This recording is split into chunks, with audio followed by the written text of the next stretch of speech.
Hey everybody, it's Mike, and we are 2 weeks out from Vanguard GT. I hope everybody is getting everything finalized, getting their list ready, getting in some practice games, getting their travel plans and accommodations all sorted out. Because again, we are 2 weeks out from today.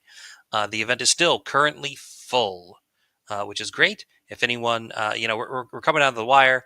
There's always, one or two last minute things that come up for people. Either somebody gets sick or some family issue comes up and they can't make it. That is all fine. When something like that happens, just please do let me know because we do have a couple of folks waiting who can play on short notice. Um, so finding people to fill in is not a problem. Just as soon as you know, let me know, and we'll get all that sorted out. Lists and any and all outstanding fees are due next Friday. You can send all of those to to@vanguardgt.org. You can email me your list and send me your payment via PayPal if you haven't paid yet. If you can't remember, if you go to the Vanguard website, vanguardgt.org, and go to the participants page, you can see everyone who's registered, whether they paid or not. The entry fee for this year is $50. If you're planning on staying on site, either camping or crashing in somebody's room, it's an additional $10 to cover breakfast both days as well, which would mean it's $60. And if we have anyone who hasn't paid who's reserved, I think we got one person who reserved a room that hasn't paid yet. That's $100, so that total would be $150. Please get the fees into me as soon as you can. There's just a few stragglers, so please get those in to me in the next week. I don't want to have to go harassing people about money because that's not fun. So yeah, if you can't remember, just check out the participants page on the site. And if you're not listed as having paid, just send it over to me via PayPal. Or if you don't have PayPal and you need to work something else out, just let me know and we'll figure out some way to get that taken care of. And again, lists are also due to to@vanguardgt.org in Mantic Companion PDF format, please.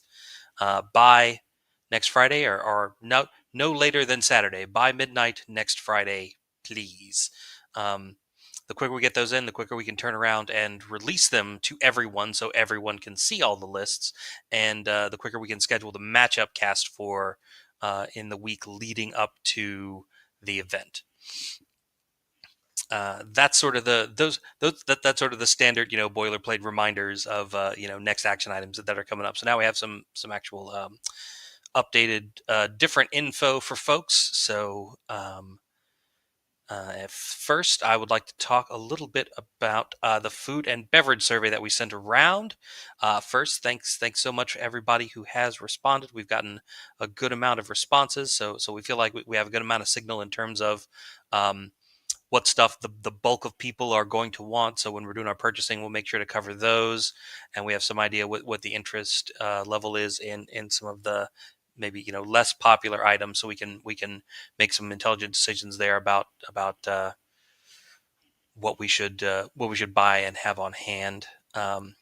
So thanks everybody for doing that. If you haven't sent that in yet, please do, because we haven't done any of the purchasing yet. So your info will still be considered. That was sent via email from the to@vanguardgt.org account. If you haven't seen that, let me know and I can get you the URL. Sometimes email doesn't get delivered or people miss stuff. No big deal. One thing I would like to remind everybody of, since the most popular beverage item that was selected was water from a dispenser, so I would like to remind everybody to please bring a refillable water bottle with them to the event. We gave out refillable, reusable cups last year, so everyone who was here last year should still have one of these someplace. So we would love to see these back if you wouldn't mind bringing them and using them all weekend, so we don't go through a whole lot of disposable cups. We will, of course, have some cups on hand for folks, but we, just keeping the amount of trash we're generating down, and generally, if everybody has their own cup, it makes things go smoother and easier. We don't have to keep replenishing the cups and all that. So, if you have one or a water bottle you like, please remember to toss that in your bag of stuff you're bringing, so that you can just refill from the water cooler without having to go through a bunch of disposable cups. Cool. The first floor, that is the ground floor, is going to be laid out a little differently this year for food service and seating. Um, we're trying to make things even more efficient than normal. Try to make things even a little bit easier for folks to get to.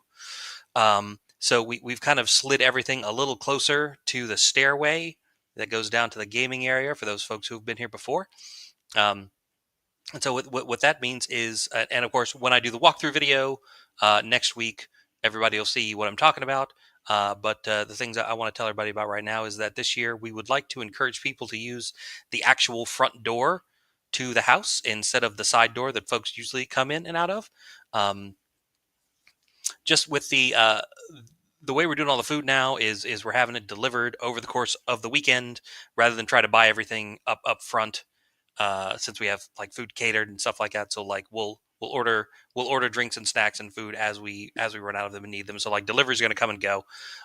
So like the mudroom and kitchen is going to be kind of a like food delivery pipeline, rather than like a people come in and get settled and us serving the food out of the kitchen or around the kitchen. Instead, we're going to move that over to the dining room. And so we're generally just going to ask people, if you're not like camping or staying in the au pair suite over the garage, to come on around and come in the front door of the house. I can understand, it'd be kind of silly for us to ask all the people that are staying over the garage to like come out that door and like walk all the way around the house to come in instead of just coming in the door right in front of them. That's fine. And also for folks that are camping, like the closest available bathroom to them is just inside the breezeway door there. So that is also fine. But for the most part, everybody else, we want to encourage folks to come in the front door, as that's where like the registration and all the swag's going to be in the little office area there, and the main meal seating will be in the drawing room, like right in front of you this year, and the food service again is going to be out of the dining room right there on your left. So like everything's going to be kind of right there, and then you're right there for the stairs to go down to the gaming area as well. So that's kind of how we're going to try to make most of the flow work for the weekend. So everybody's just a little bit closer to everything, a little bit less walking back and forth for everybody. That also means that in previous years, we've asked folks to take their shoes off as soon as they came inside. This year, we're going to back off on that a little bit. If you want to keep your shoes on, that's fine. Just wipe them off on the doormat on your way in. Probably not a big deal. If you want to take your shoes off for comfort because you prefer to have your shoes off, that's fine.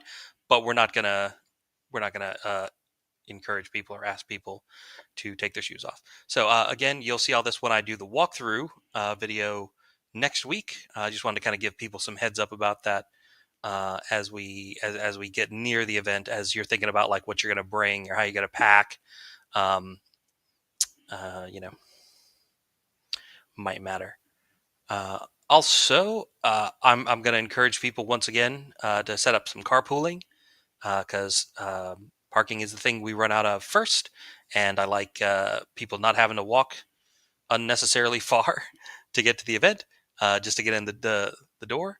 And we do offer more door prize tickets for folks who carpool. So you and your club mates, plan to come down together if you can. If you're not staying on site, and you're staying at one of the hotels, I direct everybody to the same 3 hotels. They're all right there next to each other. They practically share a parking lot. So anybody who is crashing at the hotels, if all of those folks want to carpool over, that'll also make it really easy. And we'll hook the folks up with some additional door prize tickets for doing that. We will be doing a matchup cast, and that will be the week of the event, probably Tuesday or Wednesday. I am going to try to get some folks to be on that. I'm as usual looking for folks who aren't coming to the event, but that know people in the region pretty well, kind of know the meta pretty well. So I'm going to reach out soon to some potential folks for that. And if anybody's interested, so far I had one person tell me they were interested in maybe doing something like a fantasy draft. That's probably not quite enough interest for it to be worth me doing it. But if we want to do anything like you'll put up a fantasy draft and let people pick their top like a little team of 3 or 4 players, and then see whose team comes out on top. I can throw something like that together, reusing the stuff I did for last year's Masters.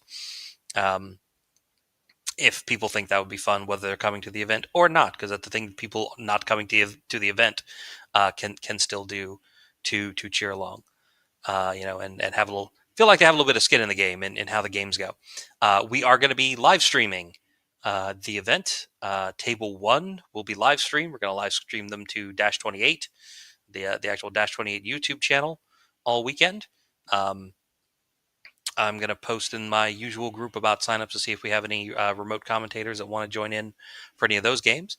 But if anybody here is watching and isn't going to be able to make it to the event, but is interested in what's going on, you can check out those games streamed live as we do on the weekend there.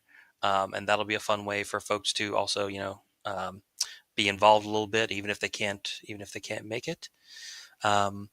I think that's mostly what I wanted to talk to folks about. Once again, I will remind people, as you're doing little last minute practice games with your clubs or your friends this weekend, remember that we are playing Bart Shroud plus 2-point bonus objectives. And we are playing with an additional piece of short, difficult terrain. I do 2 height 2 pieces of difficult terrain instead of and one flat, one height 0, one flat. So two fields and one pond, the way it normally goes, but the fields are height 2 instead of height 1, just to make things a little different, a little more interesting. And the list of the 2-point bonus objectives you can find on the Vanguard site. I encourage everybody to take a look at those and think about which ones are the easiest ones for their armies to accomplish, because you only get to attempt each one once. So it's a little matchup dependent, and you want to have an idea of which ones you want to pick for certain scenarios or in certain kind of matchups. So you don't you don't spend a lot of time trying to decide, or you don't pick a bad option for you on the weekend just because you hadn't gotten around to practicing them. So make sure you check those things out for your practice game. So you're practicing under actual tournament game conditions. Make sure to get your lists finalized. Make sure to get any payments in. And it's 2 weeks now. It's 2 weeks. We're 2 weeks from today. This is Friday. So 2 weeks from now, 2 weeks and like 20 minutes from now, folks are going to start rolling in. We usually open the venue at 3:00 in the afternoon on Friday for folks who are staying on site. So that's folks, if you're camping or staying in one of the rooms on site, 3 p.m. on Friday is when you can start rolling in, and everybody else can start rolling in at 6. We do provide dinner on Friday night for people who are staying on site specifically. There is usually enough food that if a few other folks happen to roll through who aren't staying here want something to eat, that's probably fine. But we don't try to feed absolutely everybody dinner Friday night. But folks who are staying here, you're all set. You can show up anytime after 3 and settle in and just be here for the weekend. Breakfast both days is also included for folks that are staying here all weekend. And if you are not staying on site, but you're interested in having breakfast here both days, you can just pay the extra $10 and show up, on Saturday morning and Sunday morning and eat here as well. That's fine. So I think that's it. Again, any fees that are still outstanding, make sure you pay them. Get your lists set and have them to me by the end of the day next Friday. And I think that's about it. I'll have some more information for you guys next week and some more reminders. We're getting very close now. So again, we're moving everything around in the house. We're setting up the furniture. We're getting the beds made and everything cleaned. It's like a big spring cleaning production here, that we do before folks show up. But it's a good excuse for us to get the house tidy.